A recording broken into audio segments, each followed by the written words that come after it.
ओम वक्रतुंड महाकाय सूर्यकोटि समप्रभा निर्विघ्नं कुरु मे देव सर्वकार्येषु सर्वदा।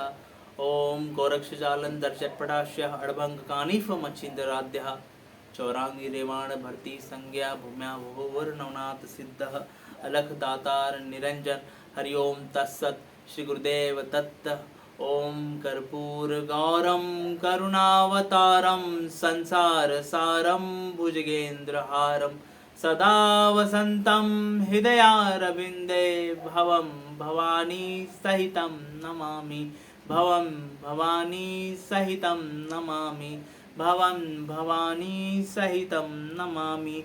सर्वमंगलमांगल्ये शिवे सर्वाधि साधिके शरण्ये त्र्यंबके गौरी नारायणी नमोस्तुते नारायणी नमोस्तुते नारायणी नमोस्तुते। श्री श्री लक्ष्मी नरसिंहदेव भगवान की जय, श्री शिव पार्वती भगवान की जय। तो आप सभी भक्तों का श्री शिव नरसिम्हा दाता दरबार ट्रस्ट की तरफ से आयोजित श्री 52 शक्तिपीठ कथा में आज 6वें भाग में आप सबका हार्दिक स्वागत करते हैं। आज की जो कथा है वो परम पूज्य हमारी माता श्री त्रिपुर मालिनी की कथा है। माता सती का यहाँ पर लेफ्ट स्तन गिरा, वहाँ पे माता यहाँ पे बहुत करुणा रूप में विराजमान है। माता का मंदिर जलंधर पंजाब में है, भारतवर्ष में है। और यहाँ के जो भैरव है इनका नाम भीषण है।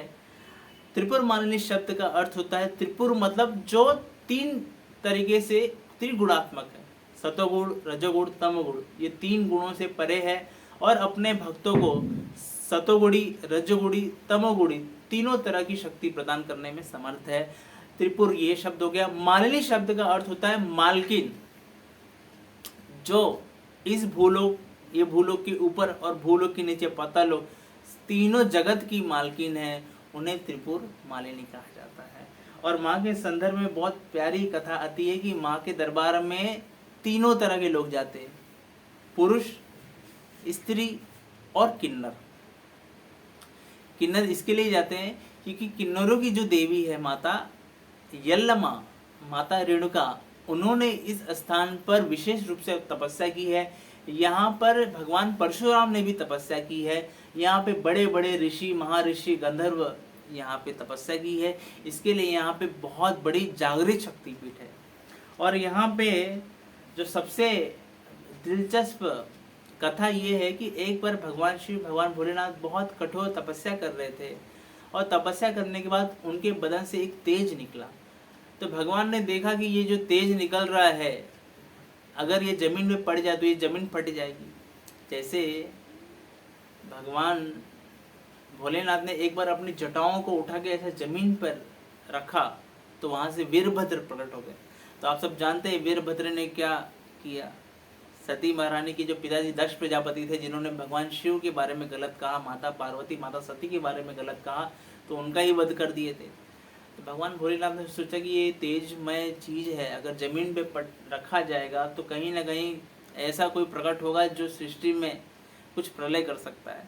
तो वो तेज को समुद्र में गया और समुद्र से ये जलंधर नाम की दैत्य राक्षस प्रकट हुए। क्योंकि ये समुद्र से प्रकट हुए थे, ये बहुत शक्तिशाली थे और बहुत बड़े तपस्वी थे। जलंधर ने भगवान नारायण की स्तुति करके, भगवान ब्रह्मा जी से स्तुति करके, भक्ति भजन करके, साधना करके, बहुत सारी तपस्या करके बहुत सारे वरदान हासिल कर लिए। यहाँ तक कि भगवान विष्णु का नारायण कवच भी हासिल कर लिया और ब्रह्मा जी से वरदान मांग लिया कि मुझे कोई भी परास्त ना कर सके।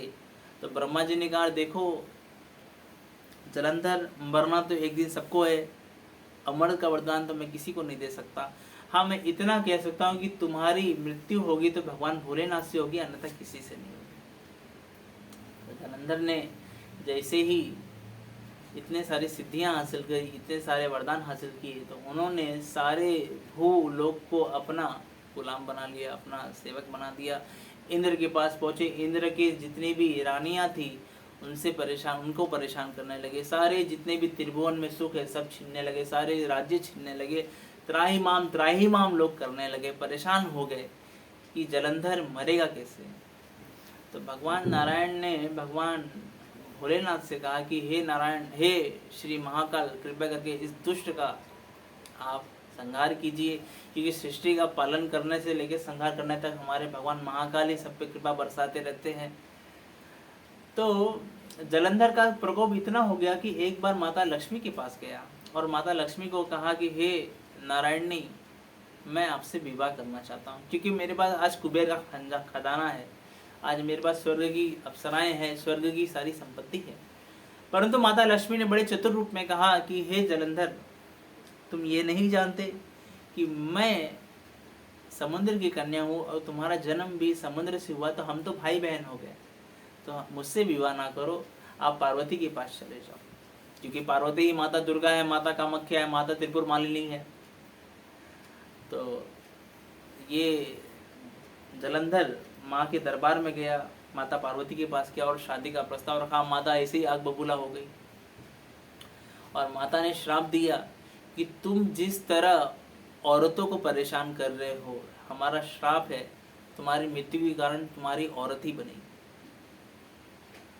तो जलंधर निकला और सृष्टि में बड़ा हाहाकार करने लगा, भगवान भोलेनाथ को चैलेंज किया। भगवान भोलेनाथ ने और उनका युद्ध हुआ, युद्ध होने लगा और जलंधर हारने का नाम ही नहीं ले रहा था। तो भगवान भोलेनाथ समझ गए कि यहाँ पर अगर कुछ हो सकता है तो हमारे नारायण ही कुछ कर सकते हैं। तो भगवान नारायण जानते ही है, मोहिनी रूप धारण कर लेते।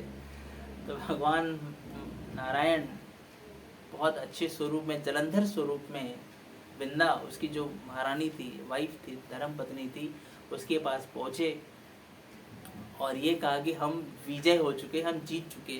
तो जैसे ही वृंदा देवी ने अपनी साधना बंद की, वैसे ही भगवान भोलेनाथ ने अपने त्रिशूल से जलंधर का वध कर दिया।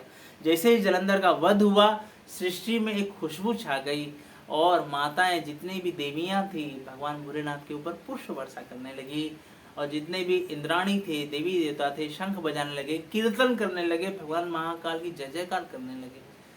तो जब देवी ने ये सुना तो वो समझ गई कि मेरे साथ में छल हुआ है। तो उन्होंने भगवान विष्णु के चरण कमल में कहा कि आप कोई साधारण व्यक्ति नहीं, आप बताएं आप कौन हैं। तो भगवान विष्णु चतुर्रूप स्वरूप में विराजमान प्रकट हो गए और उन्हें आशीर्वाद दिए। देखिए, वृंदा एक अगर भक्त है और उनकी धर्म पत्नी भी भक्त है, तो दोनों की भक्ति अगर मिलती है तो भगवान स्वयं मिलते हैं। ये कथा से हमें सीखनी चाहिए। इस कथा से भगवान महाकाल के भी दर्शन हुए, जलंधर को, उनकी धर्म पत्नी को, भगवान नारायण के भी दर्शन हुए। इसके लिए हमें जब भी भक्ति करना चाहिए, माताओं को पति के साथ करना चाहिए और पतियों को पत्नियों के साथ करना चाहिए, ज़रूर करना चाहिए। इससे गृहस्थ लाइफ, गृहस्थ जीवन बड़ा सुलभ रूप से चलता है। और यहाँ पर देवभूमि है, क्योंकि यहाँ पे माता शीतला भी स्वयं विराजमान है। तो अगर कोई व्यक्ति अनादिकाल से बीमार चल रहा हो, बहुत परेशान चल रहा हो, कहीं किसी तरह से कोई रास्ता ना मिल रहा हो, तो माता शीतला का नाम लेके त्रिपुर मालिनी पर्वत पहुंच जाना चाहिए। और यहाँ पे जो साधनाएं होती है वो बड़ी गुप्त साधनाएं हैं, सबके सामने बता नहीं सकते, ऐसी महान साधनाएं यहाँ पर है। परंतु एक छोटी सी बात मैं आपको बता दूं, अगर किसी माता को बच्चे पिलाने या बच्चा नहीं हो रहा, संतान नहीं हो रहा, संतान का सुख नहीं हो रहा है या उन्हें दूध नहीं आ रहा है, तो ऐसे माताओं को वहाँ पे ज़रूर जाना चाहिए और माता के दर्शन करना चाहिए। क्योंकि माता का वहाँ पे स्तन गिरा है, वहाँ पे माता ने गणेश जी को दूध पिलाया है। प्राचीन काल में इसी गर्भगृह से दूध उत्पन्न होता था। क्यों? क्योंकि यहाँ पे माता वात्सल्य रूप में विराजमान है। तो जो व्यक्ति शुद्ध रूप में जाता है, बाल स्वरूप में जाता है, माँ की अर्चना करते हुए जाता है, माता सबकी झोलियाँ वहाँ पे भरती है, जरूर भरती है। और यहाँ पे आप जब भी जाएं तो एक बार याद रखिए कि माता के गर्भगृह में आप जो भी श्रृंगार दे या फल दे, फ्रूट दे या जो भी आप दे, उसे कोशिश करें कि आप वहीं पे खा लें या वहीं पे आप वहाँ पे उसका दान कर दें। क्योंकि माता अघोरियों की बहुत बड़ी देवी है। तांत्रिक क्रिया में माता बहुत उग्र रूप में विराजमान है। वहाँ पे वीर हनुमान जी वहाँ पे विराजमान है। तो हनुमान जी की भक्ति जिन्हें करना है, वहाँ पे ऐसे पर्वत पे जरूर जाना चाहिए।